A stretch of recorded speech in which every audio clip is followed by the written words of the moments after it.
For 66 years, the Simsbury mine produced high-grade copper, but it played out in time. In 1773, it became the second Crown Jail with that old Newgate name. I'm Tami Zawistowski. I represent the towns of East Granby, Suffield, and a portion of Windsor. One of the most frequent questions I get from constituents is what's going on with Old Newgate Prison? It's been closed since about the end of 2009, and the way it's situated on Newgate Road, it's very difficult to understand what's going on inside. It's got walls on all the sides, so if there's anything going on, the public can't see it. Just to get more information out available, decided to request a tour of the facilities on about 2 weeks or so ago.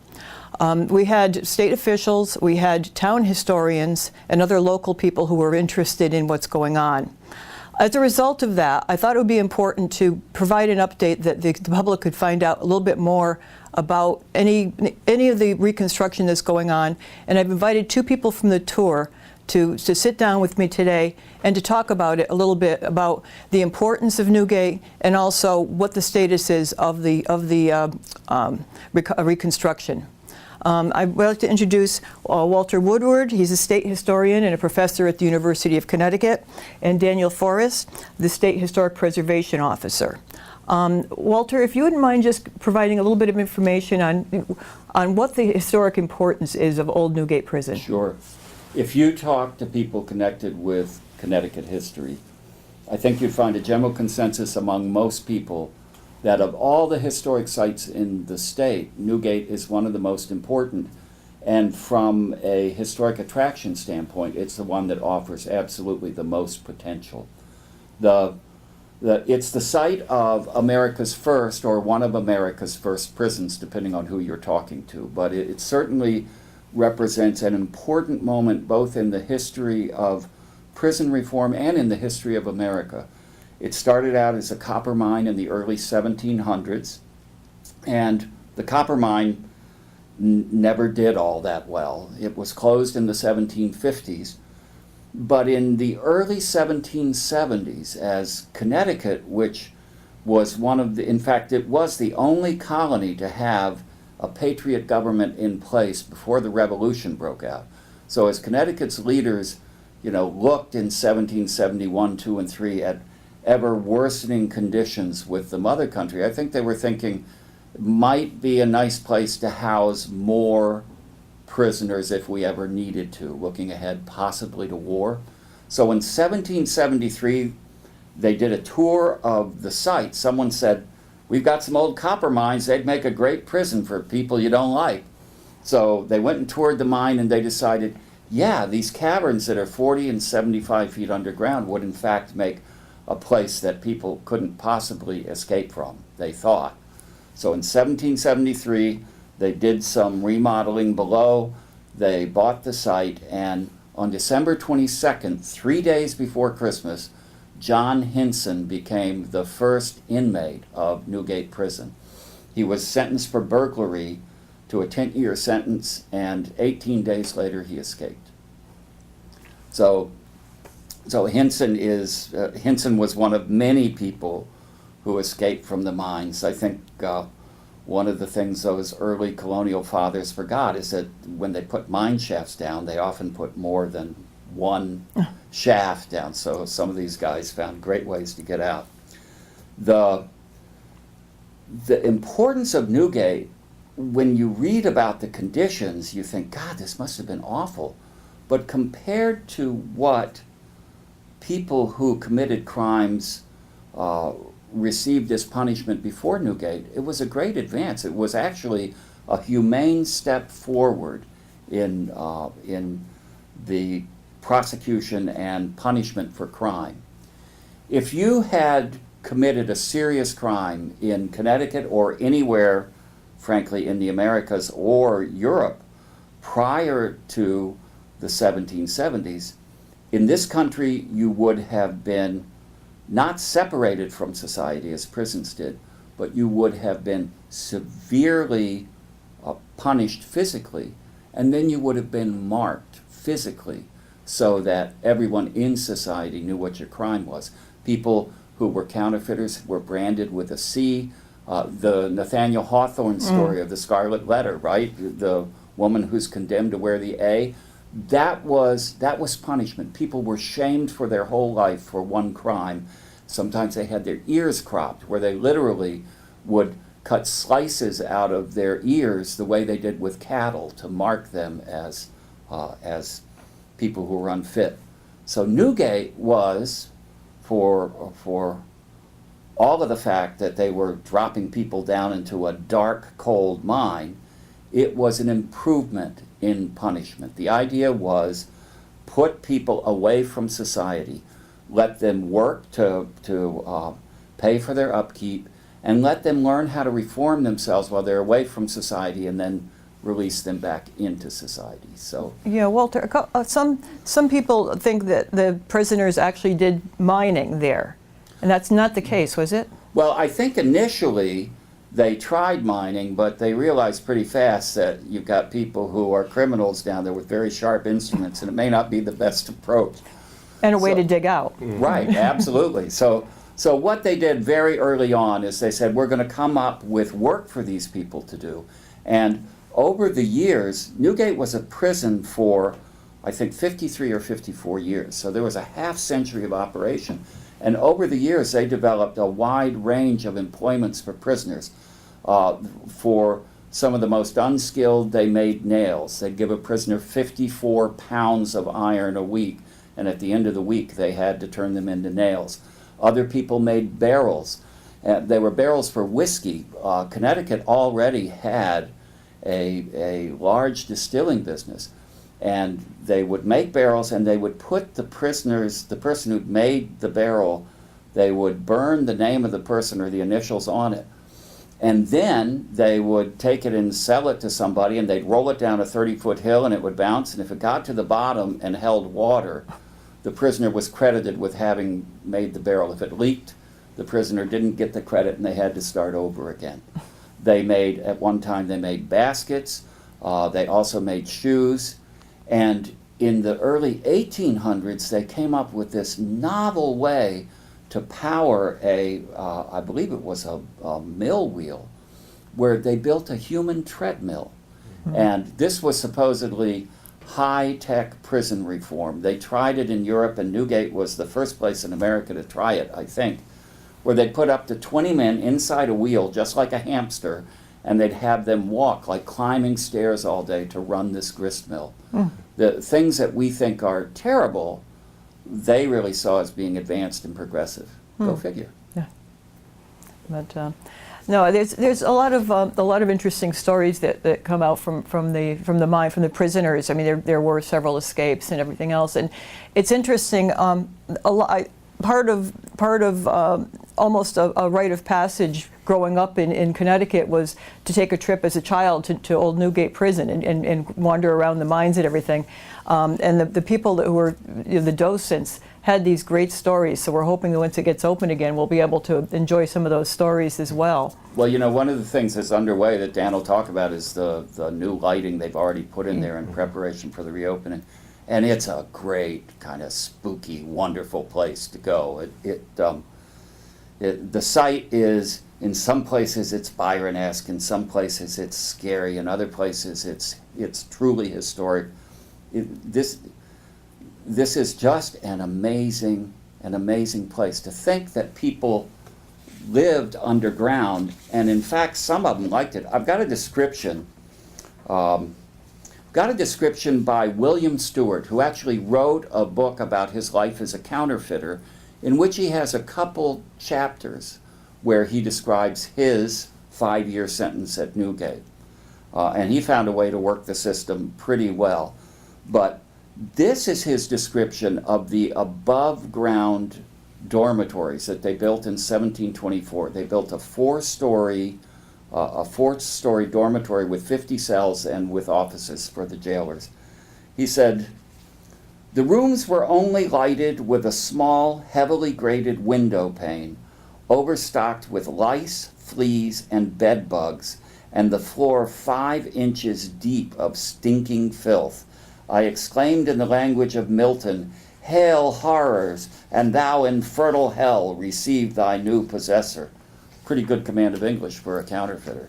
He went on to say, and imagine this as progressive prison reform, armies of fleas, lice, and bedbugs nightly covered every inch of this polluted prison and would skip, hop, and crawl away to avoid being trampled in the mire upon the floors, like the grasshoppers of a meadow in the month of August.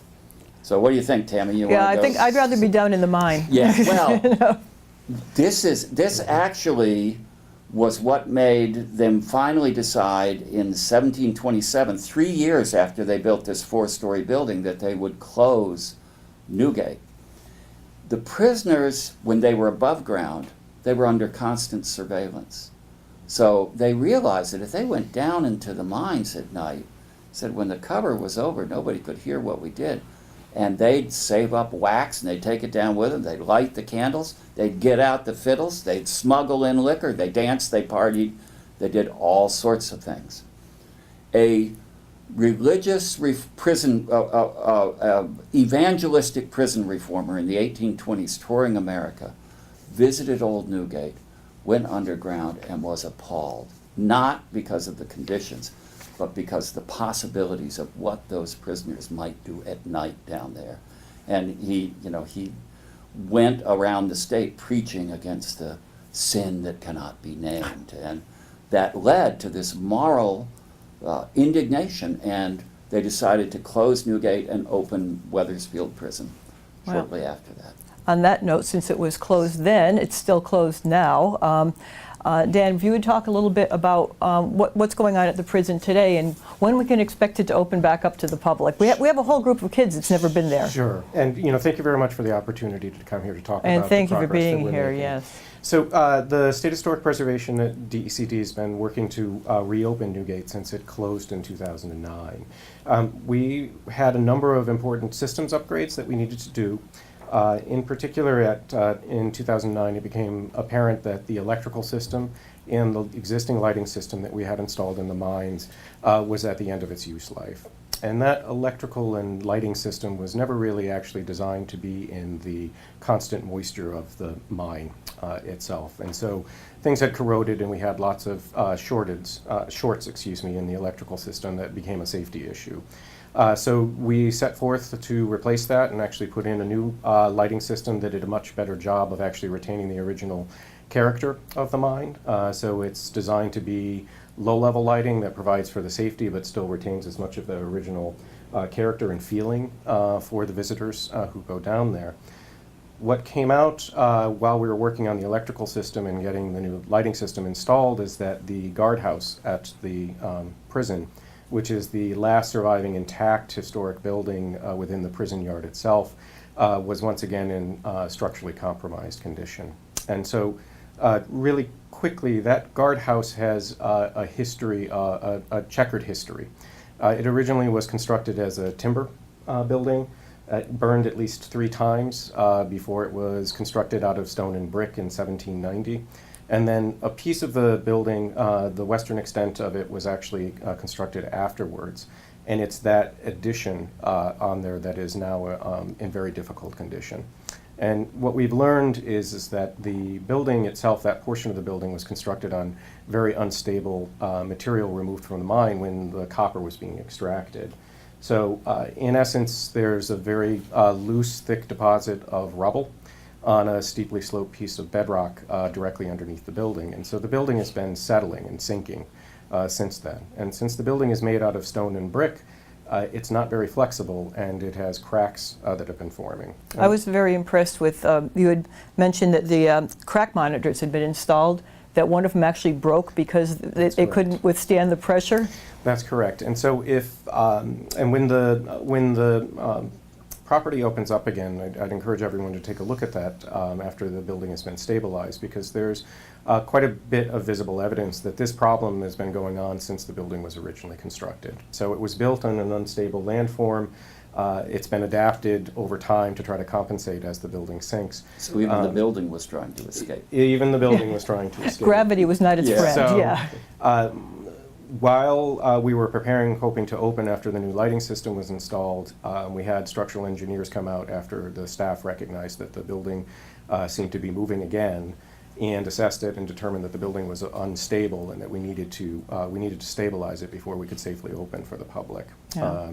If you could just let us know where we stand now in that process. Sure. So we have selected a preferred contractor to do the stabilization work for the property, and it's a particularly difficult project to plan and execute because of the specific engineering constraints that we have on the property, and because of its National Historic Landmark status. So this site is incredibly significant, as Walter has already discussed, for its rich history and for how tangible that history is for people who visit the property.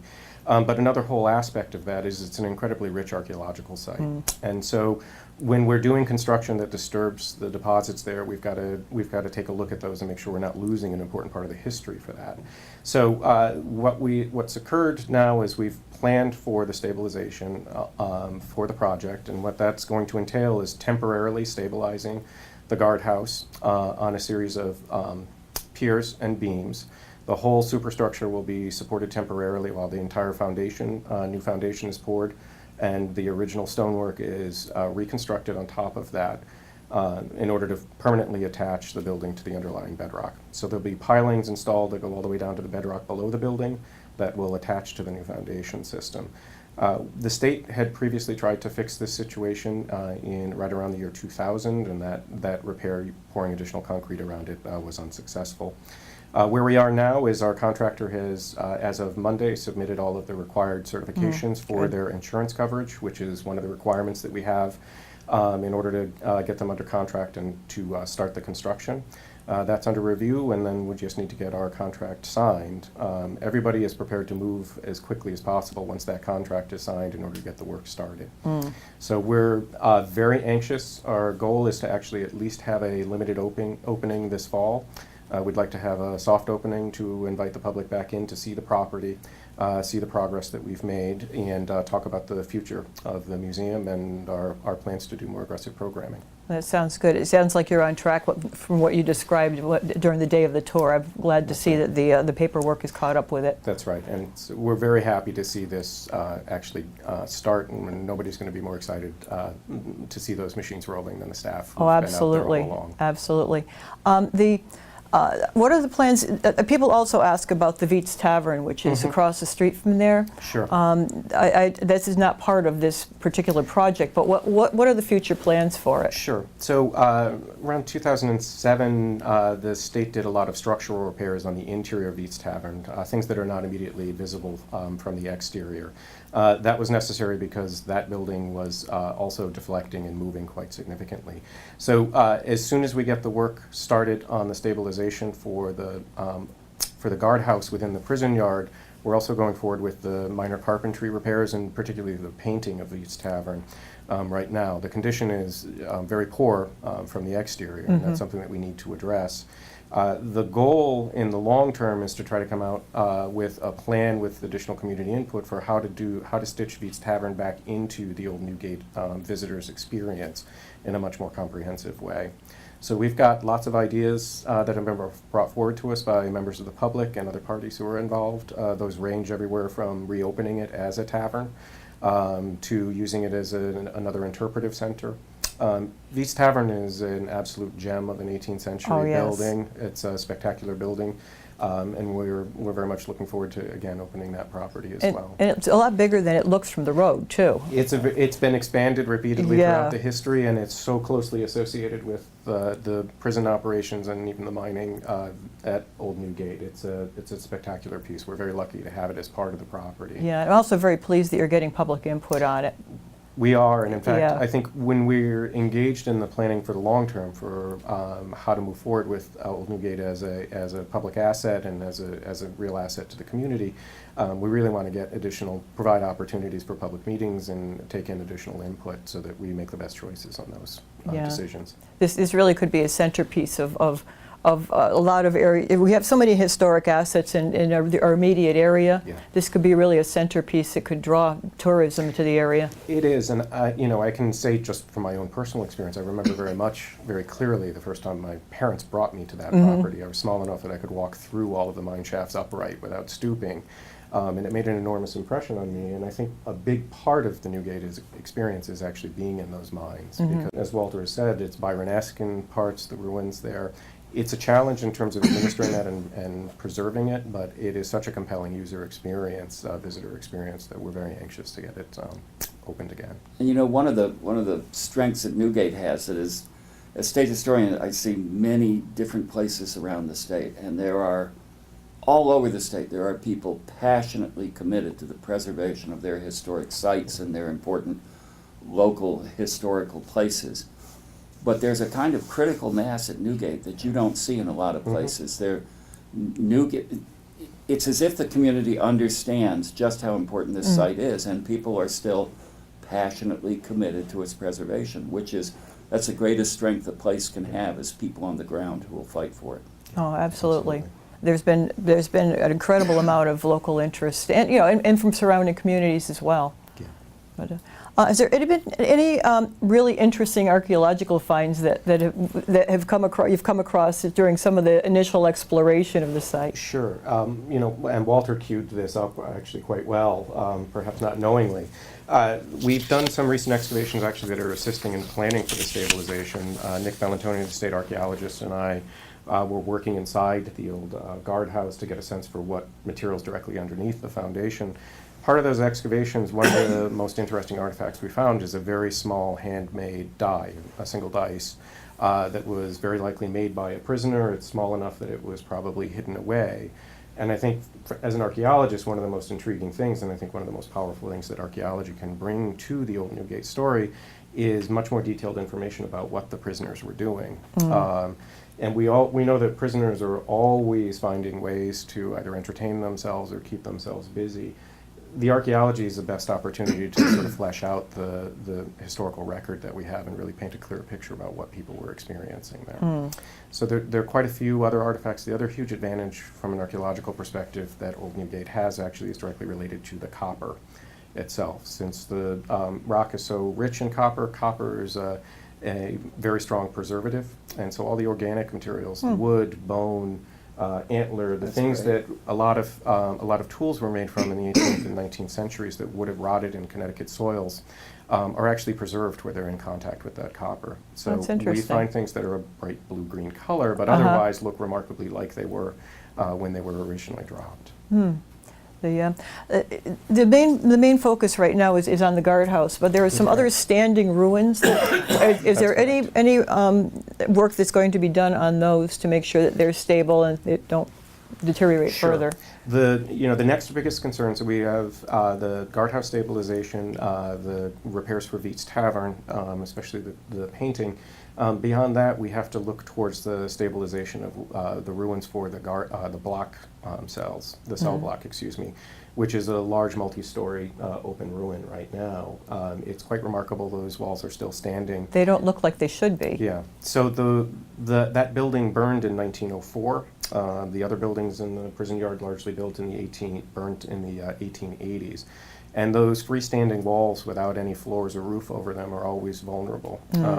And it's a challenge how we stabilize those in a way that doesn't put them at risk for collapsing while we're repairing them, but make sure that we retain the overall character of that. So we are considering putting in a steel skeleton of some sort that will physically support those walls and make sure they're standing, but also give the visitors an opportunity to see what that cell block actually looked like, to show a skeleton of the outline of the buildings with all the original window openings and platforms, if we can manage it, so that people can actually get up there and see the views that were available. If nothing else, at least get them close enough to not worry about things falling down on them. I mean, it really looks precarious. It certainly is precarious, and as I said, that property is a particular challenge, and the nature of, since there have not been roofs over those walls in a long time, they do degrade, usually slowly, but they get to a critical point at which they're at risk. But, Walter, any other comments that you might have about? I can't wait for the day that the site is back up and in full operation, and I can go there with my family, and we can go visit the site, and climb around underground, and then go across the street to Veets Tavern for something. Maybe a beer, maybe a Coke, but it'll be great. Yeah, a lot of people are really looking forward to it. Yeah. So we're looking at, is it a possibility of a soft opening this fall? We're all crossing our fingers for that. That's our target. Yeah. And even if there are special events, many people remember that we used to have very popular Halloween events. Yes, that's one of at the Old first things I Newgate. hear from people. And I think that would be a fabulous opportunity for us to welcome the public back to the property. So that might be a possibility. Yes, we're certainly hopeful. Oh, that would be really great. The view, prisoners may have had a tough life, but in October they had one of the best views in New England from It is the prison. spectacular. It's unbelievably pretty. Oh, very much so. And how many acres are there? It's 18 acres 18 on that side, and yeah. there's an additional 26 acres surrounding Veets Tavern as well. Okay, so I mean, there's maybe some opportunities for other types of activities going on there at some point too, when Sure. everything's up and running. Absolutely. So that would be really super. Yeah, I mean, we're all looking forward to with even soft opening, regular opening, get the tour buses back in. Yeah, it's a fabulous attraction. In fact, it's by far our best attended of the 4 historic museums that the agency operates. So it would be great to open the doors and see people start coming back. Yeah, really. I just want to say thank you to both of you for taking the time to come in and chat about it. And it's really important for our public to understand what's going on. And I think you've both done a great job in not only mentioning what's going on and describing it more fully so that people can kind of have some expectations now, but also to provide some additional input on what the history of the museum has been since it's been out of the public eye for a while. But thank you very much, both of you, for coming in and spending some time. For Thanks for inviting me. 66 years, the Simsbury mine produced high-grade copper, but it played out in time. In 1773, it became the second Crown Jail when that old Newgate